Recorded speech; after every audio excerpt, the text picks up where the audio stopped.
Video killed the video star. I'm Rebecca Lieb. I'm Jason Horton. And this is Ghost Town.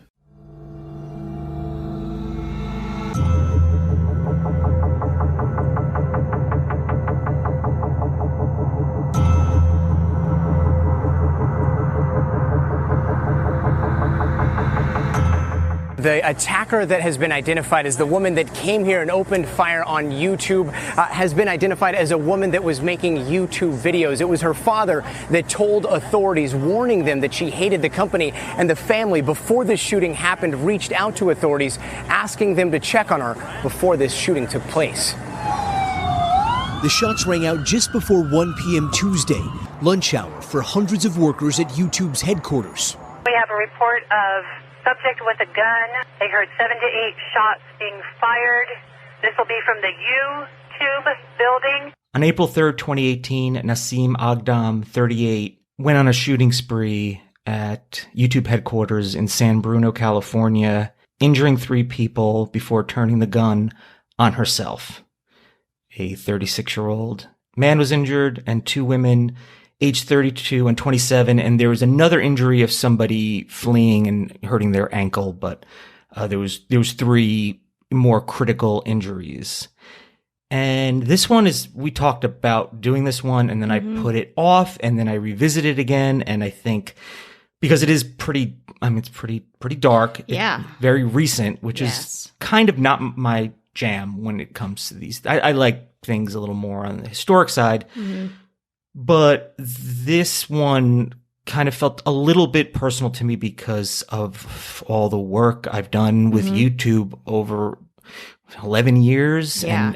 And I might not have found myself doing something like this podcast if not for YouTube. And the reasons Nasim Aghdam did this is very resonant with me in the same way that people in Hollywood, when, success and failure, you put so much into something and when you feel like it's being taken away. I also felt like this when we were doing something as really minimal as improv and all the work you put in. And then when you feel like something is taken away, you don't become part of something, how much it really takes a toll on you emotionally.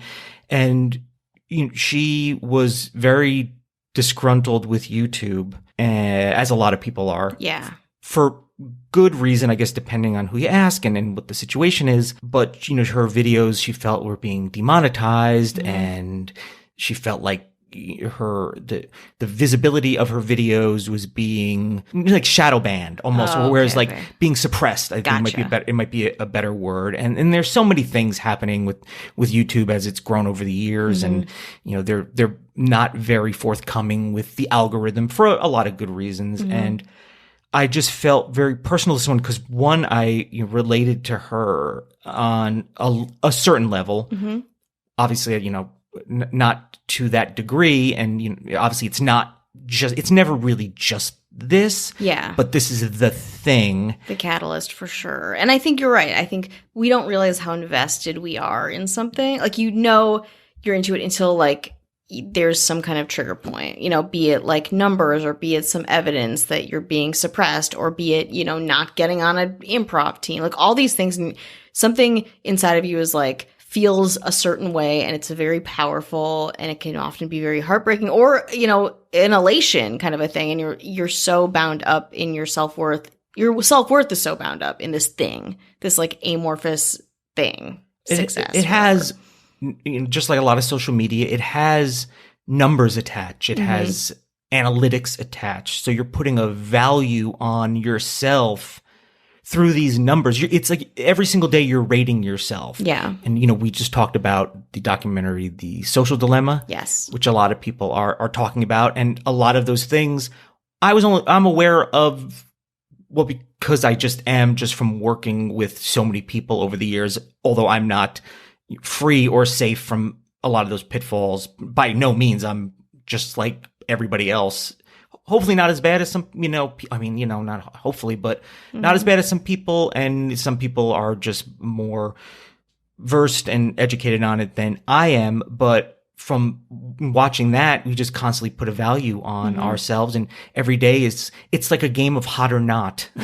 Every single day, everything you put out there, and especially when there's money involved and you take that money away, it's a lot of it is just, it's very heartbreaking. And I've worked with YouTube directly, and I'm so eternally thankful for as much criticism as I have of YouTube for certain reasons. I'm eternally grateful for all the opportunities I've gotten. I've worked at a YouTube London, YouTube New York, obviously in Los Angeles. I've made a living from it. I've learned so much, and I'm just so appreciative of all those things. And I've worked with so many people directly. And when I hear a story like this, I think about the people that I've met along the way. And I was like, it's those people.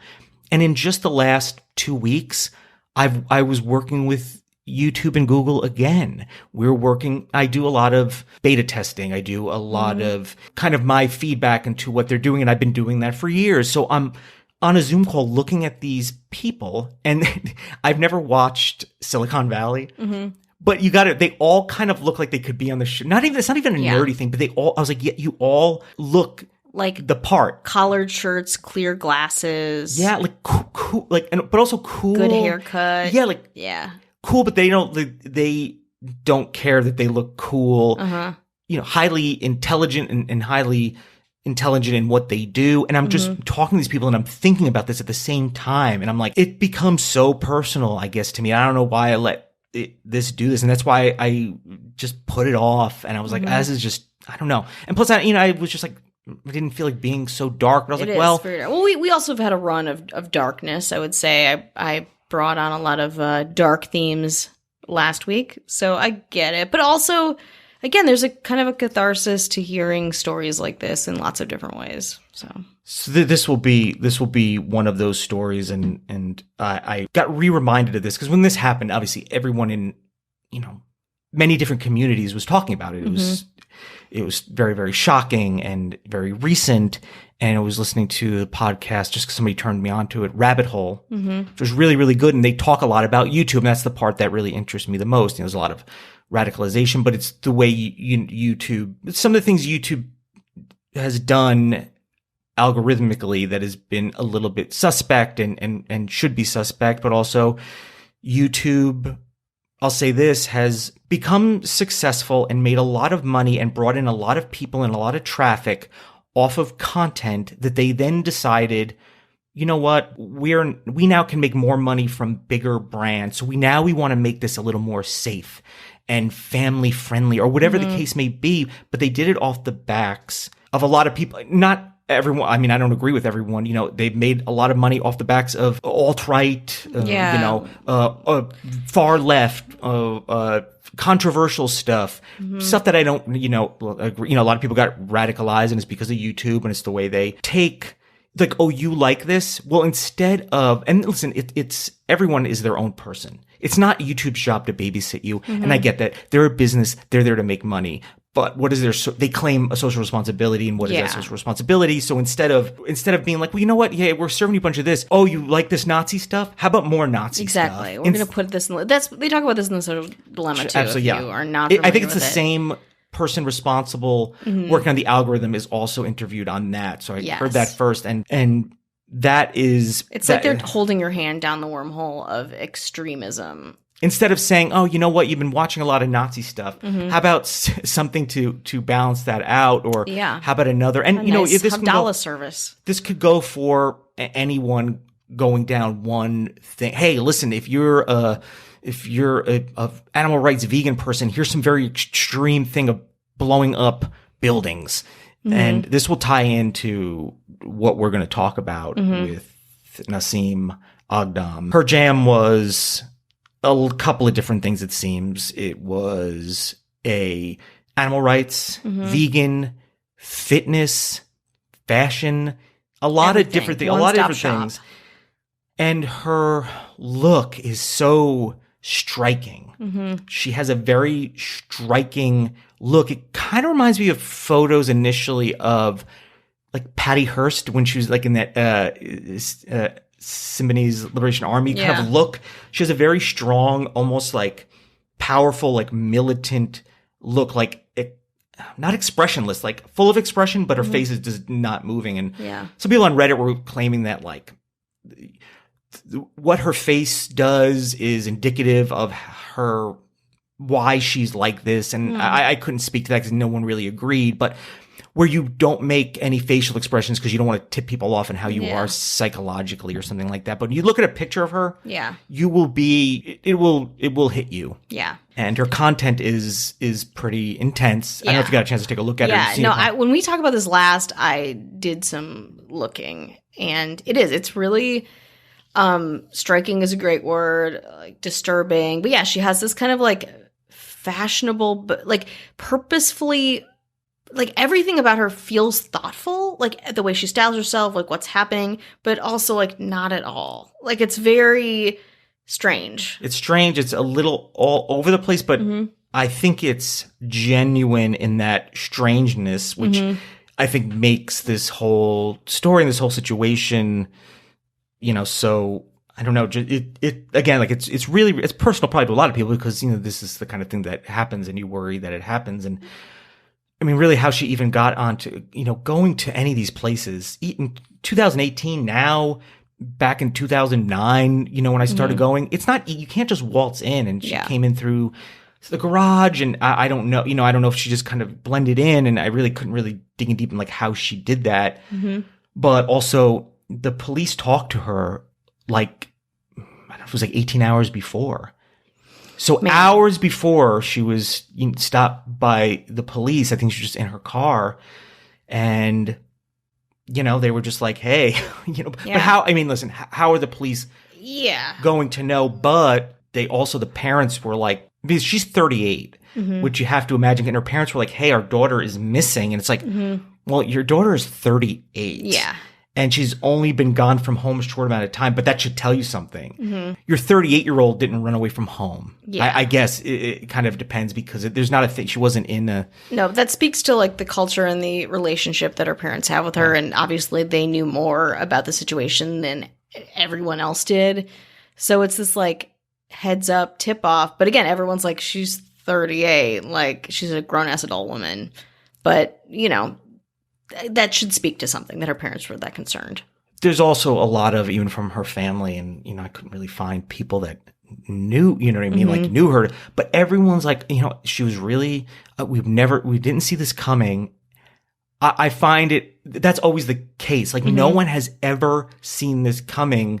But when the daughter, when she ended up missing, you didn't do that because you were like, oh, she's just out with her other 40-year-old friends. Yeah. You knew there was something up. So I know the story is, and you want to protect the people in your family. And listen, I don't know what I would do in that case, but it's any true crime thing you watch. It's like, listen, they were totally cool. They were totally chill. And then this thing happened. It's like, I have a feeling that they never once sneezed and seemed upset about it. Yeah. Everything is...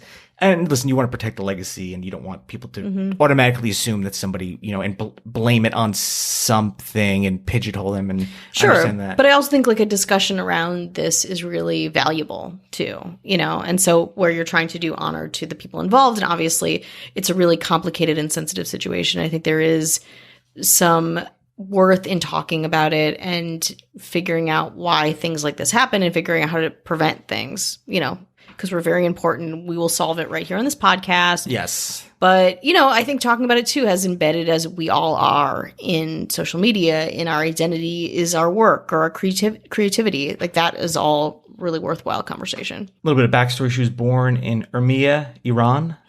And I always say Iran because that's how it's the only way I've ever heard it said growing up, especially in the 80s. There was always hostage situation, and that actually came into where I lived in Stewart Airport in 1981. The hostages were, I think, it was in Iran, right? The Iranian hostage. They came into the town that I lived in. It was kind of very, very historic thing. So you got a connection.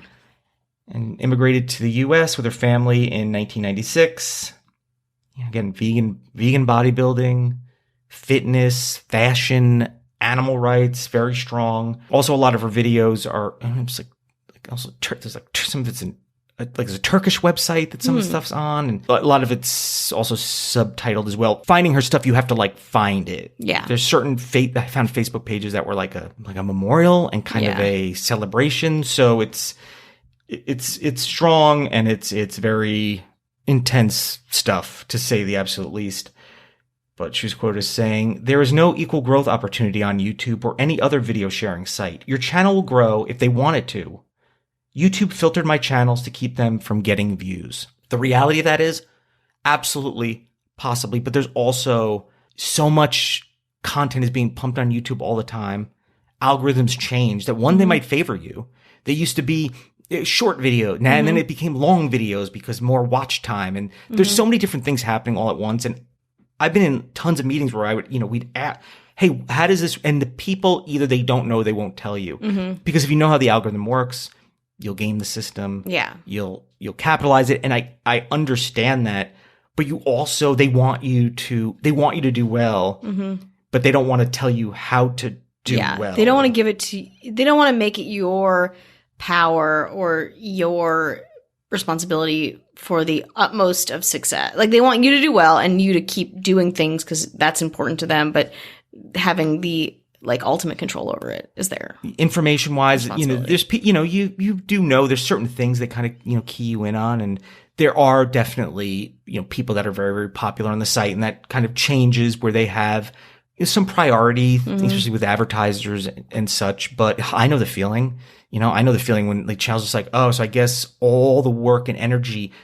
money that I made for you, traffic that I gave to you, now is no good anymore. Now you're too good for, but executives bought braces for their kids with blood money. Yeah. They paid off their summer homes or their rent or their credit cards or their dinners with blood money. And you could say that about it's not just YouTube, it's any of these sites, but YouTube is definitely, and they've done a lot of good, and I say the good outweighs the bad, but they've been taken to task, and I feel like I've been part of that, but also it's like, well, nobody forced me to you know what I mean? They're private companies and So when you say like they like built on the backs of these people and then like fallen out of favor or like they shift focus, you mean to say like they use these videos to create revenue and then like these videos gone, or they just are,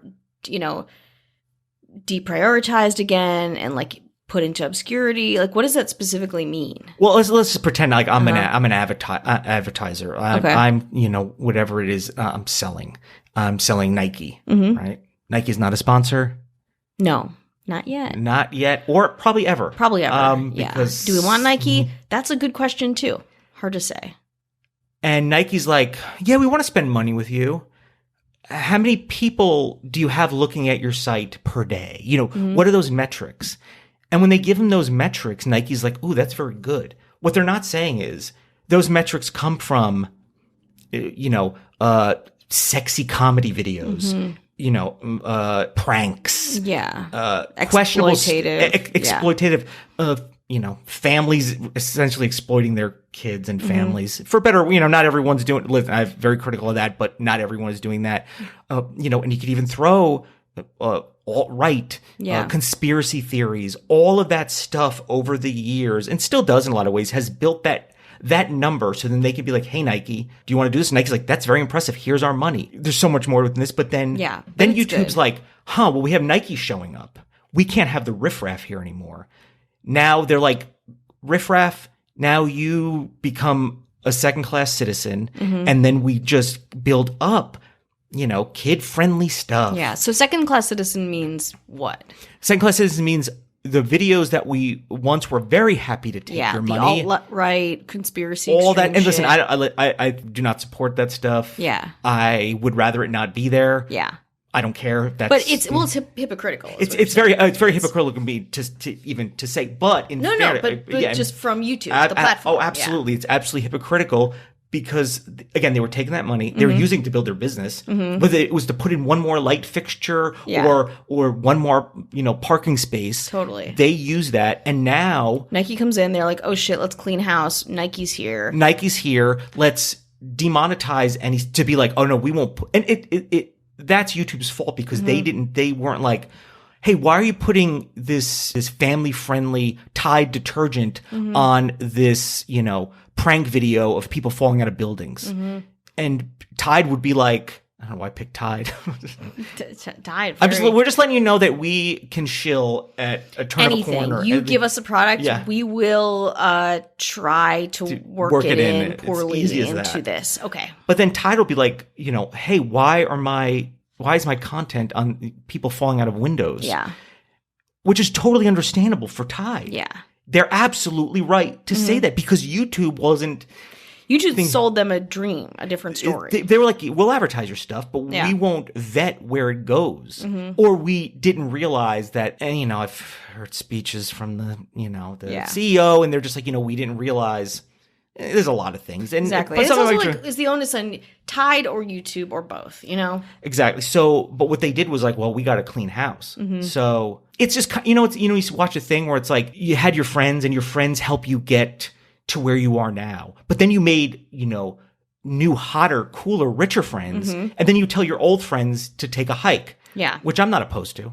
I'm looking for when is that going to happen? Yeah, exactly. I don't have any friends to get rid of. No, well, I could leave. Yeah, I'll leave my own house. I get it. For that. But it's essentially something like that. And, I'm actually surprised more people don't feel, I'm not saying more people have done this, but demonetization of YouTube and but it does. It leads to a lot of depression, I'm sure. You put a lot of value in a lot of things. She actually went to a gun range the Tuesday morning before going to the headquarters. The Smith & Wesson 9mm, legally, registered, that was found at the scene. People are like, how did this happen? We never saw this coming. It's like, no, everything saw this coming, Yeah, literally. When somebody's just parked somewhat nearby in this area and you're like, hey, what's going on? You've been reported missing. Yeah. Oh, but also it's like, I'm a 30-year-old woman. Like, it's a very kind of strange situation. And they do get in whether I think somebody in their family did warn that this might happen and nothing was done about it. And we'll get into that. But we got to go back to San Bruno. Yeah. Agam, she lived in San Diego and she made the trip to San Bruno. What is that? 8-9 hours? Where exactly is San Bruno? In the Bay Area. Okay. Silicon Valley-ish. Okay, yeah. That's a real Mountain View Drive, I think, is the address. I would say 8 hours is probably conservative. So, so when people have that deliberate, it's not a knee-jerk reaction. It's not like you were in Santa Cruz or San Francisco and you're like, I'm just going to go down to San Bruno and kind of exact my revenge or whatever, however she kind of took it. So what happens around lunchtime? It's like lunchtime on a campus. Yeah. On April 3rd, employees of YouTube HQ reported gunshots in the building. Some called 911. A lot of tweets were going out as you see. Yeah. The San Bruno police say the officers arrived on the scene within a few minutes receiving the call. I'm sure there's local police and they got their own local security. Yeah. And as they were arriving, the employees were evacuating and they encountered one person with a gunshot wound and 2 other injured employees had already left the campus to get medical attention. Hey, so you were reported as missing. Yeah, as missing from San Diego? Yeah, I left my family. Okay. I don't live with them anymore. You don't live with them anymore? Okay. Can I just ask, if you don't mind, why you left? We don't get along together, so I left them. Okay. Do you have ID on you by chance?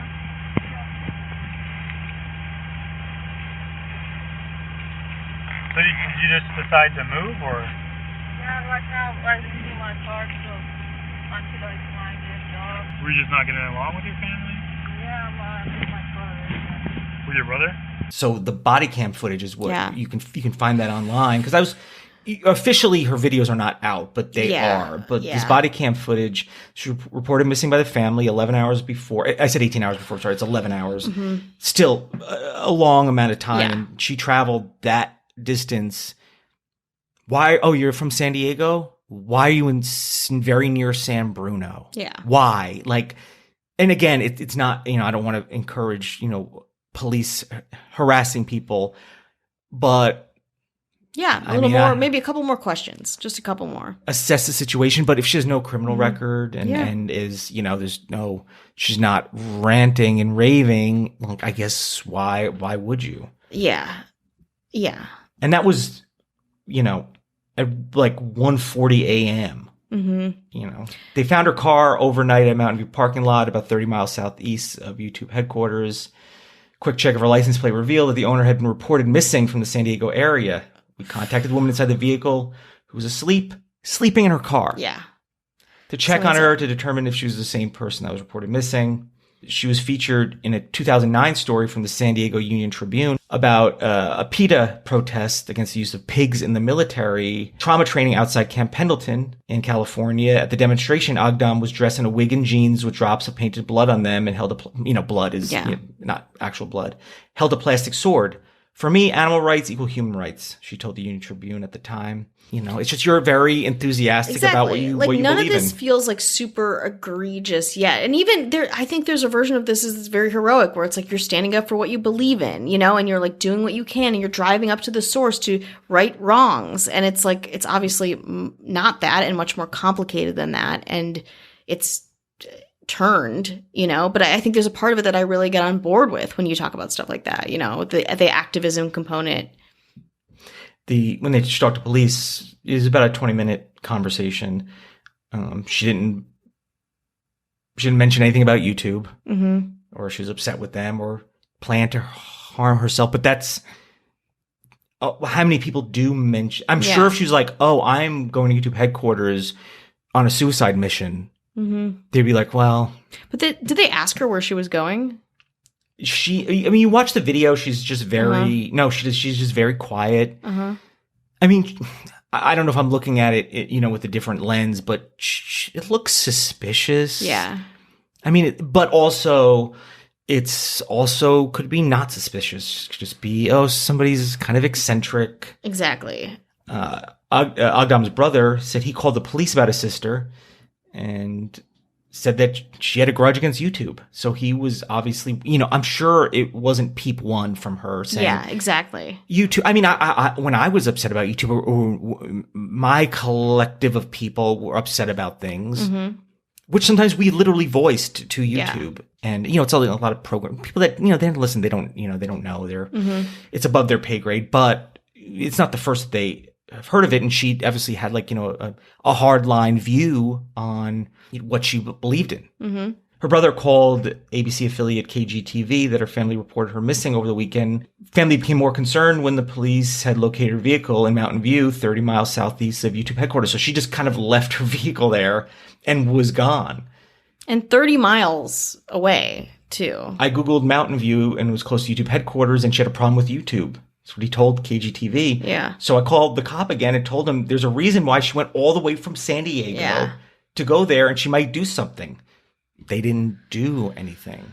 And again, is there up in that area? They're like, listen, I don't know what was happening in 2018, but I can't imagine that the police were like, we're way too busy. I figured they'd be like, let's throw some people at the entrance. Yeah. Or also, it's like YouTube is a pretty big company. It's got a pretty I'm big sure there's headquarters. I'm sure there's plenty of people that could theoretically ex-employees, people with the grudge. There's just people that don't agree with what they think YouTube represents, corporations, and I'm sure they have their own. They definitely have their own security. Yeah. But I remember in 2017, I worked at a company that was kind of a YouTube-based company, and we got death threats. We were in a lockdown because somebody, and I had nothing to do. I was just somebody that was like a analytics kind of person, like a manager type person, because they said that they didn't like the way this company talked about DC Comics. God. And how they always preferred Marvel. And I was like, I like DC and I don't care. Yeah. So we were in a lockdown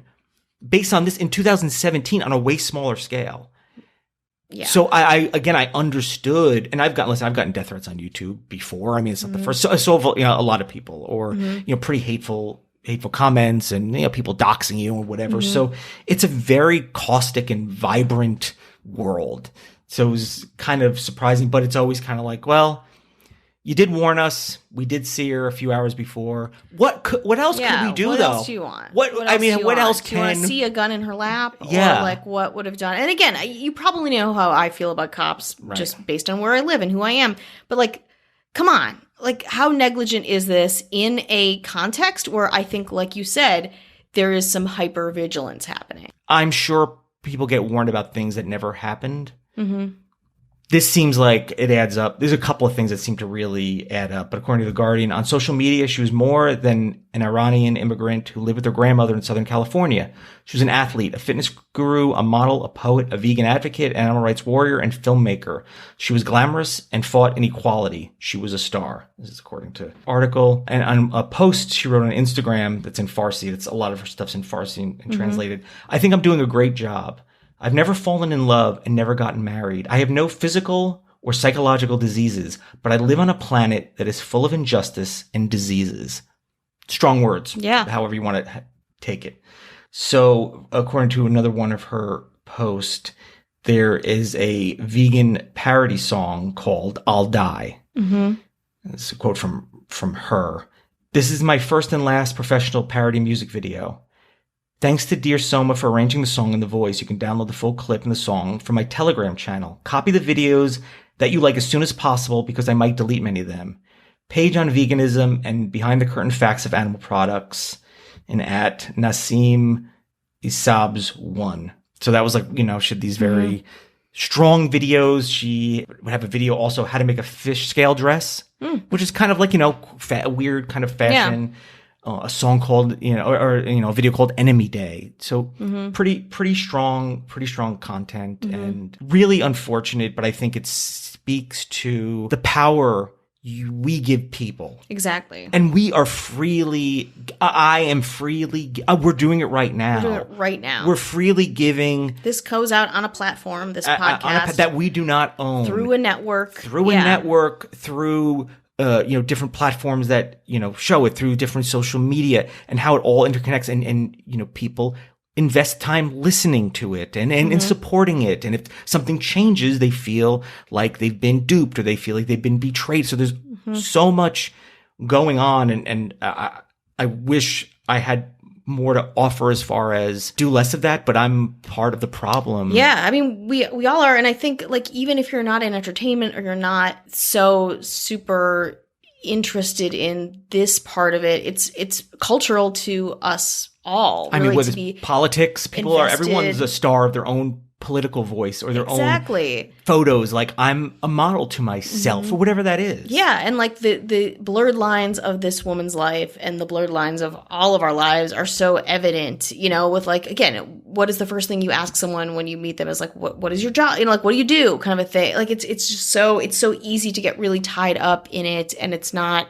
like who we are as people. And it's a very dangerous, slippery slope when you add in mental illness, when you add in stress, when you add in, life. Strife. Yeah, the stressors again. And the themes and issues that this woman was dealing with, which was, social justice, death of animals, like something where she felt so compelled to be an advocate for. Like, that stuff, when like imbalanced, can like take over. Like she says herself, like she's never fallen in love, kind of a thing. She's never and that's been married. for her. It's like, oh, this is a virtue of mine. Like, exactly. I've dedicated my life. She's so to myopic in her view and her mission, and it's just like, yeah, it speaks to just complete imbalance, and which leads to these horrible, violent instances.